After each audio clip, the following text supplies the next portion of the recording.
ce constat interpellant. Si la mortalité infantile est en baisse en Belgique, la diminution de la mortalité, les enfants morts-nés, est bien moins sensible à Bruxelles. Bonjour Arnaud Bruckner. Bonjour Fanny. Cette situation se voit dans des chiffres publiés par Stadbel. Oui, exactement, ces chiffres de la mortinatalité. Alors concrètement, ici, je vais parler en pour 1000, c'est comme les pourcents, mais à une échelle de 1000. En 2020, dernière donnée dont on dispose dans la capitale, le taux de mortinatalité est de 5,7 pour 1000. Ça veut dire que sur 1000 enfants qui naissent, un peu plus de 5, donc, sont morts-nés. En 2017, le chiffre était monté à 7 pour 1000. C'est bien plus haut que dans les autres régions. À titre de comparaison, pour 2020, on était donc à 5,7 pour 1000 à Bruxelles, 4,6 pour 1000 en Wallonie et 3,8 en Flandre. Mais alors, comment est-ce qu'on explique ces différences et ces chiffres ? Alors, je vais citer ici l'avis de Judith Carapé, qui est enseignante et chargée de recherche à l'école de santé publique de l'ULB et qui a été interrogée sur le sujet par nos confrères du soir.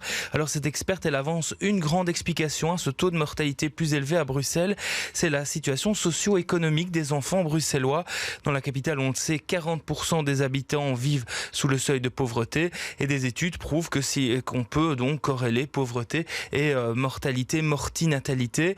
L'experte avance aussi une autre cause de cette surmortalité à la naissance, même si celle-ci n'intervient pas dans les données de Stadbel, puisque ces données se basent uniquement sur le registre national et comprend donc seulement les personnes en situation légale. Mais il existe aussi toutes les naissances données par des mamans en situation illégale et qui doivent donc parfois accoucher dans des situations très compliquées, ce qui vient donc augmenter la mortinatalité. Alors ça, c'est la réalité malheureusement pour Bruxelles, mais on peut quand même se féliciter, on l'a dit, que la mortalité des plus jeunes a diminué en fait en Belgique. Oui, si on regarde les chiffres de Stadbel pour l'ensemble du pays, ce taux diminue depuis une vingtaine d'années.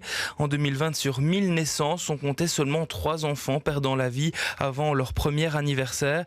C'est au total 368 enfants qui sont concernés, alors qu'en l'an 2000, on en comptait presque 6 pour 1000, soit 560 enfants. Si l'on regarde les graphiques généraux, on voit donc que le taux diminue malgré quelques petits soubresauts par-ci par-là, mais on reste toujours autour de 3 pour 1000 depuis une bonne dizaine d'années pour l'ensemble de la Belgique. Merci beaucoup Arnaud Bruckner.